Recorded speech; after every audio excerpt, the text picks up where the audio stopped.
et XIVe siècle, France. Mais auparavant, je donne la parole au secrétariat, Monsieur Balsamo, vous avez la parole. Merci, Monsieur le Président. Je tiens à informer le comité que nous avons reçu une notification d'erreur factuelle dans le rapport d'évaluation concernant la proposition d'inscription le système de forteresse de la sénéchaussée de Carcassonne, 13e, 14e siècle France, et cela figure dans le document 1.8B4 à la page 20. Merci. Merci, Monsieur Balsamo. Et je donne maintenant la parole à Ali Komos. Vous avez la parole. De l'ICOMOS, du système de forteresse de la sénéchaussée de Carcassonne, 13e, 14e siècle, France. Le rapport de l'ICOMOS se trouve dans le document 1.8b1 à la page 214 de la version anglaise et à la page 277 de la version française. Sur cette évaluation, l'ICOMOS a reçu une lettre d'erreur factuelle et a accepté certaines de ces erreurs. Diapositive suivante. Les biens en série proposés pour inscription comprend un échantillon représentatif de forteresses qui faisait partie du système régional de fortification défensive mis en place par les rois capétiens au XIIIe et XIVe siècle dans l'ancienne sénéchaussée de Carcassonne, dans l'actuel sud-ouest de la France, dans le cadre de la conquête du Languedoc. Diapositive suivante. La série inclut le château de Carcassonne avec ses doubles remparts concentriques qui fut le centre administratif et militaire de la sénéchaussée, ainsi qu'un ensemble de forteresses sentinelles construites dans un relief accidenté. Diapositive suivante. Les forteresses présentent un langage architectural homogène. Elles ont été conçues à partir des modèles d'architecture militaire capétienne mis au point dans les plaines d'Île-de-France, qu'il a fallu adapter à la topographie rocheuse du sud-ouest de la France. Diapositive suivante. Cette architecture défensive, construite sur ordre royal dans un laps de temps relativement court, fut un outil politique de projection du pouvoir croissant, centralisé et des droits divins de la monarchie française, s'inscrivant dans un mouvement plus large d'affirmation des pouvoirs souverains qui marqua l'Europe du XIIIe siècle. Diapositive suivante. Les biens proposés pour inscription comprend une série de 8 ensembles de bâtiments. Diapositive suivante. Chaque élément constitutif a sa propre zone tampon, à l'exception des éléments constitutifs 5 et 6 qui en partagent une. Diapositive suivante. Les éléments constitutifs proposés pour inscription sont présentés comme une manifestation du processus de consolidation du pouvoir des rois de France lors de la conquête du Languedoc. Toutefois, l'ICOMOS considère que la série proposée pour inscription ne suffit pas à exprimer pleinement la portée historique de la valeur universelle exceptionnelle proposée et devrait plutôt être appréciée pour ses caractéristiques architecturales et stylistiques. Diapositive suivante.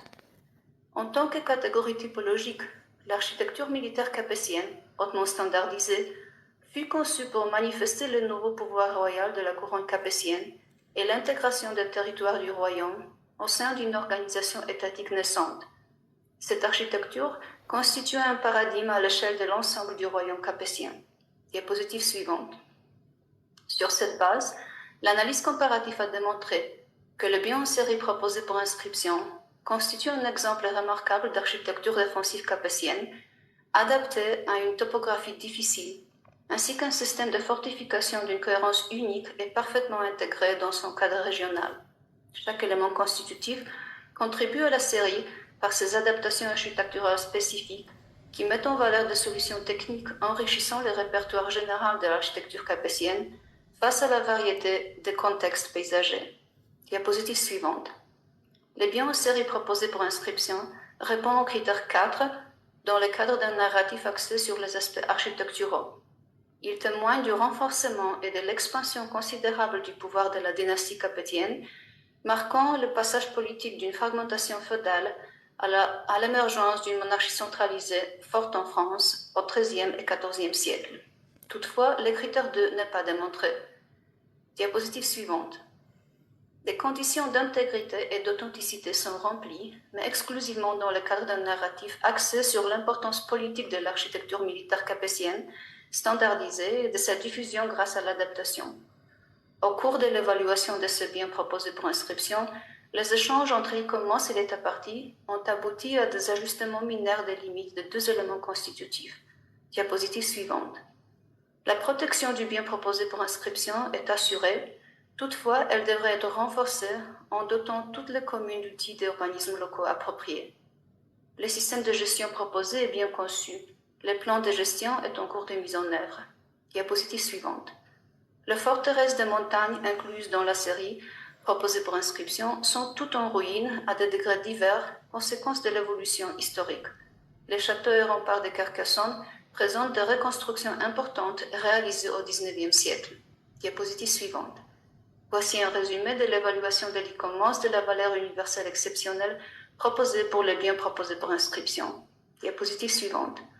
En conclusion, l'ICOMOS recommande que le système de forteresse de la Sénéchaussée de Carcassonne, 13e-14e siècle, France, soit inscrit sur la liste de patrimoine mondial sur la base du critère 4. L'ICOMOS a inclus un certain nombre de recommandations complémentaires dans le projet de décision pour soutenir la conservation long terme du bien. L'ICOMOS recommande que le nom du bien en série soit modifié pour devenir Forteresse royale capétienne du Languedoc. Diapositive suivante. Merci de votre attention. Thank you so much for... Je vous remercie pour cette présentation vidéo faite par l'ICOMOS.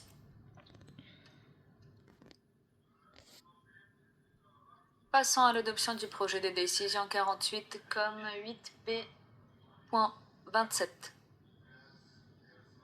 Il n'y a pas de proposition d'amendement. Y a-t-il des commentaires? Je n'en vois pas. Je déclare donc le projet de décision 48 comme 8B.27 adopté.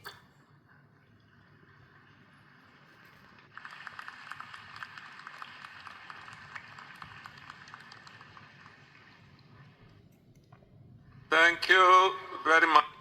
Merci beaucoup. Excellences, chers collègues,